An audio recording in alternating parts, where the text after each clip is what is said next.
그래서 우리 회개에 관련된 주제, 회개의 시작이라는 부분들을 우리 함께 다룰 텐데요. 우리 주신 말씀 같이 한번 읽고 시작하겠습니다. 3절에서 12절 있는데 교독하시고 아니면 각자 있습니다. 제가 먼저 3절 읽을게요. 무릇 나는 내 죄과를 아오니 내 죄가 항상 내 앞에 있나이다.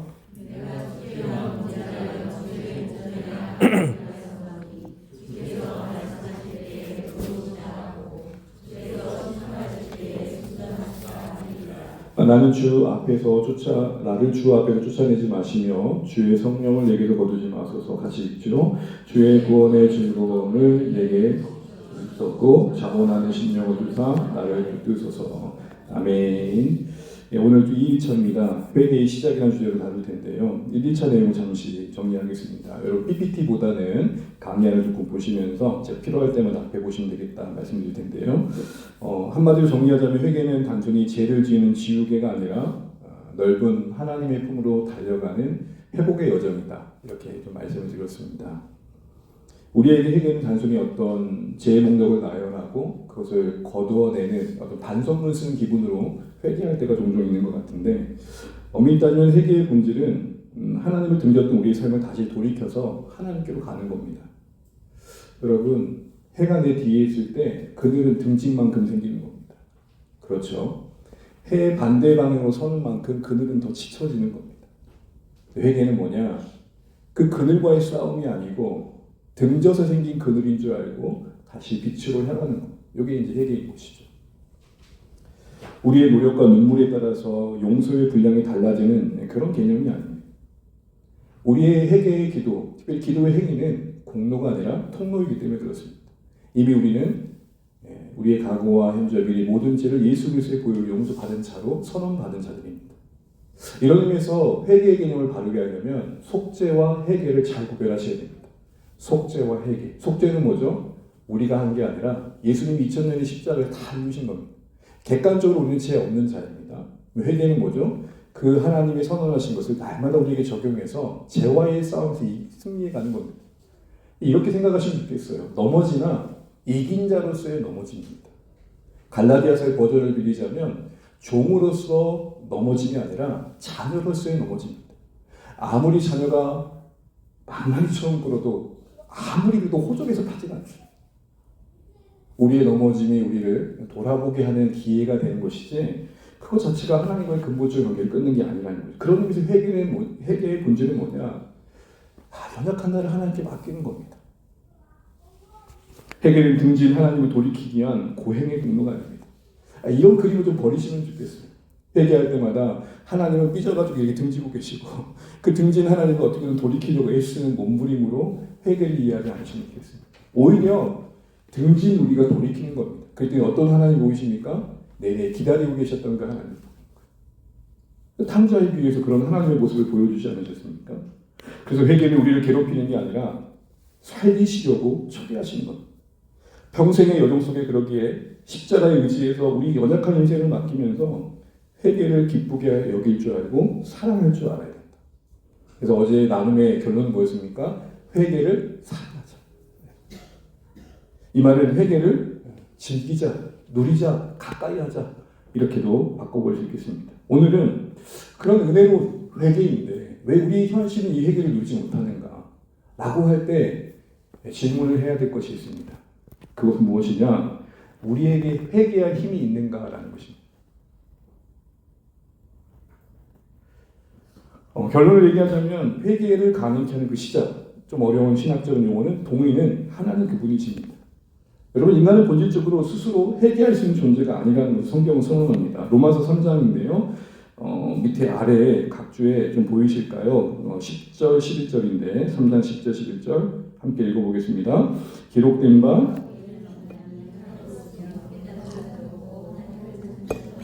아멘. 하나님이 보실 때 의롭다 할 만한 자가 없다는 선언은 어쩌면 당연하겠지만 그 뒤에 보시면 충격적인 게 뭐죠? 스스로 그것을 깨닫는 자도 그래서 하나님을 찾게 되는 자가 있다 없다? 이게 정말 안타까운 현실인 거죠. 그래서 우리는 죄를 지으면서도 그 죄를 깊이 인식하지 못할 때가 있고 혹 깨닫더라도 죄를 죄라고 쉽게 인정하지 않는 부분이 있죠. 아무리 양심의 가책을 느끼면서도 끊임없이 정당화하고 변명거리를 만듭니다. 저도 예외가 아닙니다. 왜 당신이 이렇게 한 거 아니에요? 라고 누군가 나에게 물어볼 때 제가 그랬어요. 제가 실수했네. 그렇게 말하기보다는 그게 하면서 잠깐 뭘 두죠? 어떻게 말하는 게 나에게 유리하냐를 따지게 되는 거죠. 끝없이 변명하고 정당하는 게 사실 우리의 본성입니다. 더 나아가 문제점은 그런 제 연약함을 직면하면 하나님께로 돌이키는 게 회개라고 알고 있지만 하나님께 나아갈 필요성을 직접적으로 느끼지 못합니다. 문제는 시간이 흐르면서 이런 상태는 점점 굳어지게 되고 결국 하나님을 찾지 않아도 살아갈 만한 삶을 그리 문제되지 않게 여기는 게 됩니다. 하나님이 없는 평안을 평안으로 착각합니다. 실제적으로 하나님과 관계는 이미 단절된 지 오래임에도 불구하고 전혀 그걸 위기로 느끼지 않는 거죠. 근데 그게 위기입니다. 위기를 위기라고 여기지 못하는 게 위기입니다. 단순한 나타남의 문제가 아니라 하나님과 관계가 좀 심각한 문제 속에 있음에도 불구하고 그걸 인지하지 못하고 가벼이 여기는 것, 그게 참 신자의 문제입니다. 하나님이 그렇게 당장 전심으로 찾지 않아도 살아가는데 큰 문제점이 없다라고 여기는 것, 큰 생각 자체가 문제라는 것이죠. 사실 이러한 상태는 방치하면 방치할수록 마치 햇빛 아래에서 굳은 땅은 더 굳어지듯이 더 광화되게 됩니다. 겉으로는 예배와 말씀, 신앙의 여러 활동에 참여하지만 내면의 영혼은 점점 무뎌지고 어두워지는 것이죠. 더 이상 자신의 영적 상태를 인식하지 못하고 더 나아가 어떻게 되느냐? 하나님께 나아가려는 의지가 약화되면서 더 이상 그럴 필요성을 못 느끼는 자리에 서게 된다. 이게 우리의 현실입니다. 그렇지 않습니까? 죄에 대한 우리의 태도는 숨기려고 그러고 회피하려고 그러고 나와 무관하다고 말하려고 그러고 혹시 그게 내 죄라 하더라도 나와는 아무 상관없다고 변명하거나 정당하는 게 우리인데 이런 우리에게 회개가 스스로 일어나고 있냐는 거예요. 그러나 소망은 무엇입니까? 하나님은 단지 우리에게 회개를 명령만 하시는 분이 아니라 회개의 자리에 서도록 도우시는 분이다. 이게 의미인 거예요. 우리의 가야 할 길 속에 가지 말아야 할 길로 다림박질하고 있는 우리를 멈춰 세우셔서 그건 아니라고 여러 모양으로 개입하신다는 겁니다. 그래서 끊임없이 회개할 기회를 제공해 주십니다. 그러기 위해서 회개의 시작은 하나님의 개입에서 시작합니다. 이 사실을 우리가 보면 시편 51편의 표제에서 분명히 드러납니다. 저는 여러분 시편 50편을 듣다 볼 때마다 표제가 은혜가 됩니다. 왜냐하면 결론을 말씀드리면 표제가 없었으면 51편도 없었어요. 시편에 가끔 제목이 달리잖아요. 우리는 제목으로 되어 있지만 히브리서 성경은 그걸 1절로 봐요. 그러니까 성경에 포함된 내용인 거죠. 그런데 오늘 표제에 보면 그 시가 쓰여질 배경이 나오는데 어떻게 되어 있습니까? 다윗이 밧세바와 동침한 후 선지자 나단이 그에게 뭐 했을 때? 왔을 때. 전 이거 보고 운 적이 있어요. 만약에 하나님이 나단을 보내지 않으셨다. 다윗은 그런 줄 알고 평생 살았을 겁니다. 돌이킬 기회조차 없이 그는 그의 죄를 덮고 그의 인식 속에 사라졌고 사람들도 모른다고 해서 하나님도 모르시겠지 하고 떡하니 하나님 앞에 서가지고 큰 후회를 했을지 모릅니다. 잠시 배경을 보자면 이런 상황 속에서 주어진 이 표제 속에서 우리는 정말 회개의 시작이 우리에게 주어질 때 무엇이 필요한지를 좀 생각해 보려고 합니다. 첫 번째 말씀드린 것처럼 회개의 진정한 시작은 회개의 자리로 이끄신 하나님의 은혜가 있어야 됩니다. 다윗은 여러분 사무엘하 보시게 되면 5장 이하에서 10장까지 온 이스라엘의 왕이 된 이후 승승장구합니다. 말 그대로 잘 나갑니다. 왕으로서의 성공과 번영을 취합니다. 그런데 사람이 늘 잘 나가면 안 되는 게 있잖아요. 강력한 왕권에 스스로 치이는지 자기 중심적으로 변해갑니다. 주목해 볼 것은 사무엘하 7장에 보면 하나님께서 너희 집안을 통해 내가 하나님 나라를 이루겠다라고 약속을 주시거든요. 소위 다윗 언약이 나옵니다. 그런데 그 이후로 다윗은 점점 사무엘하 5장의 그 긴박했던 전쟁의 현장에서 봤던 하나님의 뜻을 묻는 모습이 사라집니다. 그러니까 성경을 쭉 읽다 보면 얘가 좀 기도의 자리에 안 나오네 이런 게 느껴질 정도로 점점 다윗은 자기의 경험과 경륜의 판단에 의해서 행동합니다. 너무 대두될 정도로. 틈마다 물었던 다윗의 모습은 찾기 어려워집니다. 더 나아가 이런 모든 이런 어떤 누적된 영적인 무력함들은 마땅히 전쟁에 나갈 시기가 되었음에도 불구하고 침상에 머무는 선택으로 증명이 되어버립니다. 그러니까 전쟁이 와서 귀찮아서 안 나가 이런 정도가 아니라 내내 누적된 영적인 데미지, 하나님과 멀어졌던 감각들이 거기서 나타나게 된 거예요. 드러나게 된 거죠. 결국 배회하다가 모욕하는 여인을 보게 되고 그 욕망의 화살이 욱하니 다윗의 심령이 탁 찔러가지고 불태워서 결국은 밧세바를 범하게 되죠. 결국 사무엘하 11장을 보게 되면 다윗은 그 충직한 부하 우리아의 밧세바를 간음하게 되고 그 가정을 파탄내게 됩니다. 사실은 그날 그 밤에 욕망의 불꽃을 피웠던 그 밤에는 문제 없다 생각할지 몰라요. 그런데 떡하니 밧세바가 뭘 하게 되죠? 임신하게 돼요. 오늘 본문 다 보면서 설명을 주겠지만요, 이 임신도 만약에 하지 않았다면 다윗은 이 밧세바와의 범했던 시간 무덤으로 갈 수 있었을 거예요. 생명의 주권자이신 하나님께서 임신이라는 방법을 통해서 다윗에게 뭘 말한 거예요? 다윗 하나님 다 보고 있다, 이런 거. 그래서 사무엘하 11장 27절에 보게 되면은 여호와께서 보시기에 악하였더라. 그때 악하였다라는 말은 미완료 시대. 무슨 말이죠? 다윗이 했던 모든 순간들을 계속 보고 계셨다는 말이에요. 그러나 이 소식이 오히려 다윗은 이 죄를 덮는 애습으로 이어지게 되고 결국 우리아를 전장에서 불러내서 어떻게든 설득하고 집에서 재우려고 하는데 충직한 우리아는 전장에 있는 동료를 생각하면서 그렇지 않죠. 그러다가 결국에는 험한 싸움터에 보내가지고 죽게 합니다. 살인 교사를 하게 되죠. 근데 다윗은 전혀 회개할 필요를 못 느낍니다. 무너진 영적인 모습을 보게 됩니다. 그런데 여러분 겉으로는 어땠을까요? 나라는 계속 잘 됐어요. 여러분 성경에 자세히 묘사되지 않았지만 다윗은 율법에 정한 대로 제사를 드렸을 겁니다. 왕이 해야 될 율법을 지켰을 겁니다. 그러나 그 용어는 어두워져 갔어요. 사건을 은폐한 채 시간이 지나면서 점점 안일해지고 회개한 모습을 찾아볼 수 없습니다. 아마 그는 스스로 이 정도면 괜찮다라고 스스로 정방했을지 모르겠습니다. 바로 이때 하나님 누구를 보내시냐? 나단을 보내십니다. 선지자 나단을 보내셔서 다윗의 죄를 드러내신 다윗의 죽은 양심을 깨우십니다. 나단이 어떤 이야기를 하죠? 여러분 잘 아시는 이야기니까 복습하듯이 한번 들어보세요. 여러분 나단이 어떤 이야기를 하죠? 부자와 가난한 자의 이야기를 하면서 부자가 가진 게 많음에도 불구하고 가난한 자의 암양 새끼 한 마리를 취해가지고 손님을 대접한 이야기가 나오죠.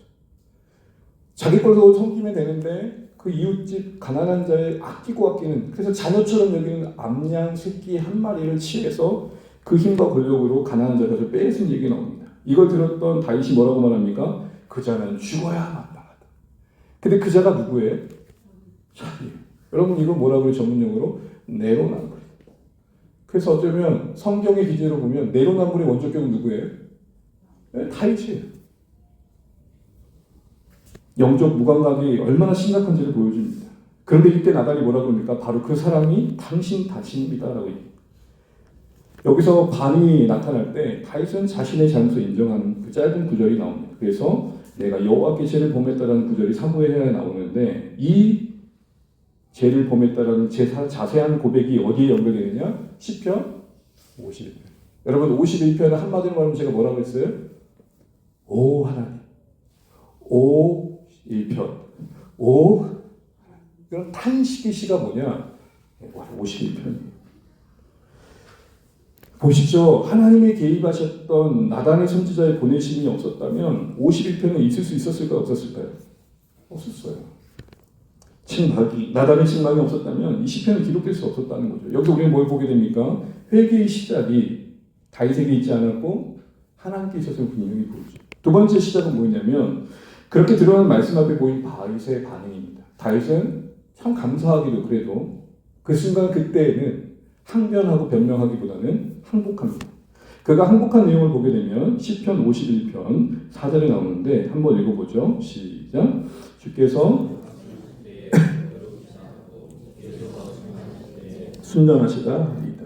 여러분 한 상상을 해보시죠. 여러분 그래도 왕입니다. 선지자 나단 하나 죽이는 거 뭐 어려운 문제겠어요. 듣기 싫다 하고 쫓아낼 수도 있었고 또한 당장의 그 권력을 가지고 그의 생명을 취할 수도 있을 겁니다. 소극적으로 변명하거나 정당화할 수 있었겠죠. 인정합니다. 그러면서 하는 고백이 뭐죠? 주께서 말씀하실 때 나단을 통해 나에게 나의 죄를 드러내셨을 때 그 드러내신 하나님은 의로우신 분이다 인정합니다. 이때 의롭다는 말은 무슨 말이죠? 그 말대로 옳으시다, 정당하다, 틀린 말이 하나도 없다라는 겁니다. 사랑하는 주안의 가족 여러분, 신자로서 가장 기본 자세가 뭐냐? 하나님은 늘 옳으십니다. God is always good. 항상 하나님을 선하십니다. 이게 근데 쉽지 않은 게 뭐죠? 이해되지 않는 상황 속에서 이 고백이 나오기가 어려워요. 부당한 대우를 받고 기도한 대로 사건은 풀려가지 않을 때 어떻게 하나님을 선하시죠? 그래서 우리의 믿음은 이해하고 믿는 게 아니라 믿음에서 그 이해가 자라가는 것이죠. 또 하나의 고백이 있습니다. 전 이 고백으로 주목하면 좋겠는데, 의로우신 건 어쩌면 당연한 거예요. 그런데 다윗은 더 중요한 걸 깨달아요. 주께서 그 말씀으로 나에게 심판을 말씀하실 때 뭐 하시다 그러죠? 예? 순전하시다. 여러분, 순전하는 말이 뭐예요? 어떤 악이나 다른 의도가 없다고 받아들이고 있는 거예요.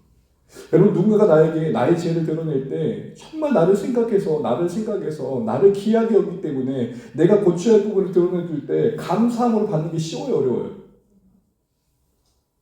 여러분, 고난주간에는 입을 열어 말할 수 있어요. 어려워요. 왜요?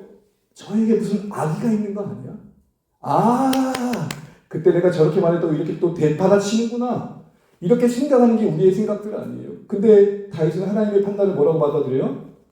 순전하다. 무슨 말이에요? 하나님의 나의 죄를 드러내심은 그 마음의 중심의 본심이 나를 위해 하신 것이다 라고 받아들이는 거예요. 이게 중요해요.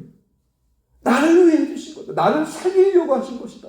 이런 마음이 있었으니까 그 회개의 진정성이 가능했던 겁니다. 다시 말해, 다른 의도나 악의가 없었다는 고백은 무엇이에요? 죄를 드러내시는 하나님의 본심이 다윗 그 자신을 살리고 계시는 하나님의 사랑에서 비롯된 것을 인정하고 있는 것입니다.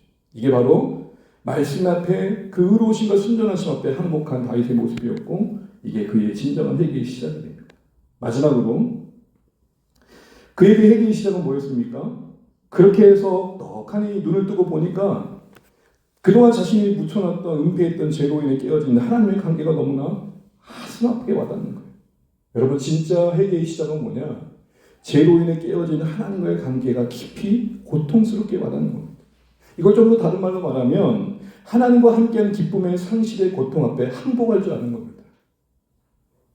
말씀 앞에서 자신을 진실하게 자각하고 난 다음에 다윗에게는 그동안 죄로 인해 멀어졌던 하나님과의 단절된 그 상태가 통증이 되고 두려움이 되고 슬픔이 됩니다. 그래서 이렇게 고백합니다. 그의 슬픔과 간절한 마음이 담겨있는 11절 12절 말씀을 우리 같이 한번 읽어보죠. 시작. 나를 주 앞에서 쫓아내지 마시며 주의 성령을 내게서 거두지 마소서. 주의 구원의 즐거움을 내게 회복시키시고 자원하는 심령을 부사 나를 붙드소서. 여러분, 가만히 보세요. 구원의 즐거움을 회복시켜달래요. 주의 구원. 주님이 내게 구원을 베푸신 것을 기억했을 때 기뻐했던 그 순간, 하나님과 관계 속에서 하나님이 내 인생에 베푸셨던 수많은 구원의 사건을 되뇌이면서 하나님과 사랑의 교제를 나눴던 그 기쁨을 회복시켜달라고 말합니다. 앞에는 뭐라고 이야기합니까? 나를 주님 앞에서 쫓아내지 마십시오. 이제껏까지 주님을 쌩깠던 다윗 아닙니까? 뭐라고 하시든 간에 나만 괜찮으면 되고 다른 사람이 내 죄를 모르면 되는 거였지, 많은 거라고 무슨 상관이 있어? 그런 자세로 살았던 다윗이 어느새 누가 신경 쓰이기 시작하는 거예요? 하나님이 신경 쓰이기 시작. 그리고 하나님이 나의 죄를 떡하니 보고 있다는 생각을 하니까 너무 두려운 거예요. 이런 죄인된 나를 떠나실까. 여러분, 여기서 뭘 봅니까? 하나님과 관계 속에 누렸던 교제의 그 즐거움, 그 구원의 기쁨을 그동안 다윗이 왕으로서 무소불위의 권력으로 누렸던 그 어떤 만족으로도 대신할 수 없다는 거예요. 이게 중요해요. 우리 다윗이 단순히 회개했던 것만 볼 게 아니라 그 회개의 기도 속에 주의 구원의 즐거움을 회복해달라고 간절히 부고 있는 것에서 지금 이 사람 다윗의 초점은 단순히 죄가 드러나서 그걸 면피하고 그로 인한 형벌을 좀 안 받아볼까 하고 몸부림치는 게 아니라, 그것과 상관없이 그동안 자신이 하나님을 쌩깠던 게 너무 괴롭고 그렇게 좋으셨던 하나님을 자신이 외면했던 게 너무 힘들고, 그래서 그 하나님과 멀어진 것 같은 그 거리감과 거부감과 거절감이 너무 힘들게 지금 와닿고 있는 거예요. 뭘 봅니까? 우리 인생에 하나님만이 채울 수 있는 공간. 여러분 잘 아시는 파스칼의 탕세에 이런 말이 나옵니다. 모든 사람 마음속에는 어떤 피조물로 채울 수 없는 오직 하나님만이 채울 수 있는 하나님 모양의 빈 공간이 있다. 여러분, 동그라미 모양의 공간은 뭐만 채울 수 있어요? 거기에 세모를 맞추고 네모를 맞추고 별표를 맞춰도 안 맞아요. 오직 뭐만 채울 수 있어요? 우리의 영혼에 하나님만이 채울 수 있는 공간이 있다는 것은 하나님만이 자리매김하셔야 채울 수 있는 자리가 있다. 하나님의 성품이, 하나님의 뜻이, 하나님과의 관계가 채우는 기쁨이 많이 채울 수 있는 공간이 있다는 거예요. 이걸 떡하니 다윗이 깨달아버린 겁니다. 그래서 그에게 가장 큰 두려움은 뭐가 돼버렸냐? 하나님의 부재가 돼버렸어요. 그래서 뭘 기도합니까? 제발 좀 떠나지 마십시오. 이전까지는 하나님 저를 좀 안 보셨으면 좋겠고 몰라주셨으면 좋겠는데 오히려 하나님이 자신을 떠날 것을 두려워합니다. 이제 온통 다윗의 관심은 뭡니까? 하나님 그분이십니다. 그의 시선이 자기 자신에게서 자아에서 하나님으로 옮겨가고 있어요. 여러분 이게 진짜 회개의 시작이라는 겁니다. 시선이 내가 어떻게 지금 여겨지고 있는 게 아니라 나를 보시는 하나님 앞에 자신이 발갛게 드러난 뒤로는 하나님을 보는 시선으로 주목하고 있습니다. 하나님께 온통 신경을 쓰고 있어요. 자신의 다른 사람이 나를 어떻게 범죄가 드러난 자신의 모습을 어떻게 생각할까라는 자신의 명예라든지 나단을 통해 말씀하신 그 가정에 임할 어떤 징계에 어떻게 하면 면해볼까라든지 그 공포감에 어쩔 수 없이 마지못해 지금 엎드리고 있는 게 아니라 그건 개의치 않고 있는 것 같아요. 형벌이 두려워서 엎드리는 게 아니에요. 여러분 형벌과 그로 인해서 자신이 뭔가 지키고 싶은 것을 잃어버릴 거에 대한 두려움에서 하게 되는 건 뭐라 그러냐? 율법적 회개라 그래요. 그러니까 이런 거예요. 내가 하나님 앞에 밑보여가지고 그나마 있는 부와 건강과 명예마저 뺏기면 안 되지. 이런 마음으로 엎드리는 거예요. 하나님을 회개할 수 있는 상황에 우리를 몰아두신 것은 그 무엇과도 대신할 수 없는 하나님을 잃어버리지 말라고 묶어두신 환경인데 거기에 던져진 우리는 하나님과 상관없이 혹시 이 심판과 징계로 말미암아 내가 그나마 가지고 있던 것마저 잃어버리면 어떻게 되지? 여기에만 매여 있는 거예요. 그 대표적인 인물이 누구냐? 사울이에요. 사울. 여러분 사무엘상 15장 30절 그 아래 맨 아래 조그맣게 보이는데 보이십니까? 다시 한번 읽어볼까요? 시작. 사울이 이르되 내가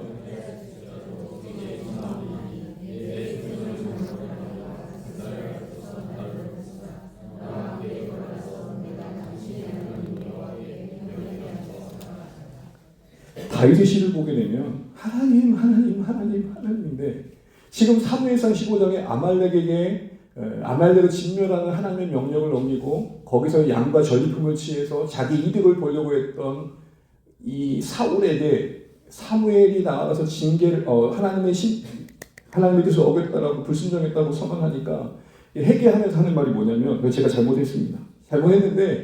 잘못했어요. 인정해요. 잘못했는데 그래도 지금 이 순간 내가 백성들 앞에 서 있는 이 가오는 좀 세워주세요. 이러고 있는 거예요.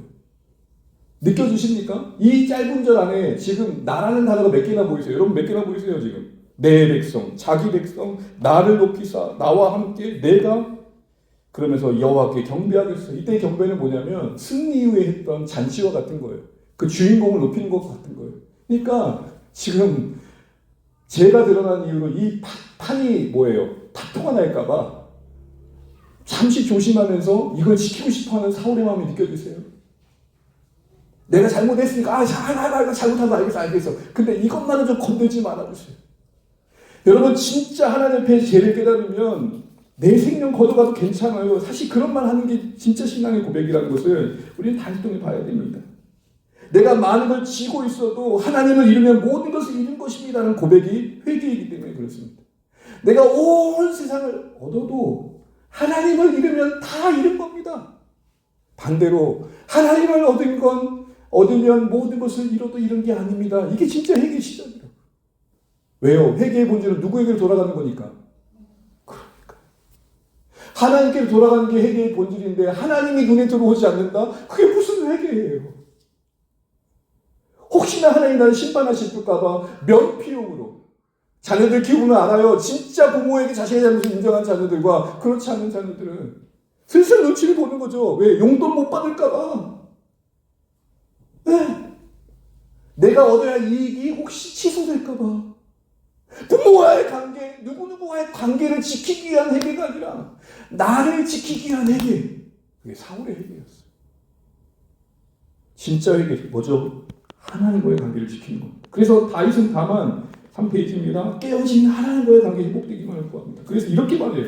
오죽했으면 이렇게 고백해요. 시편 51편 4절. 오해가 되는 구절이기도 한데요. 우리 같이 한번 읽어보죠. 시작.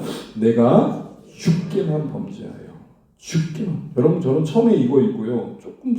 좀 노예했어요. 아니 다윗 진짜 회개 맞아. 왜냐하면 지금 누가 괴로운 사람이에요?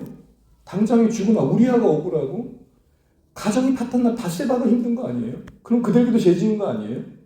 그런데 다윗이 뭐라고 고백하고 있어요? 나는 이 고백의 현대판이 뭐예요? 미량 아닙니까? 미량.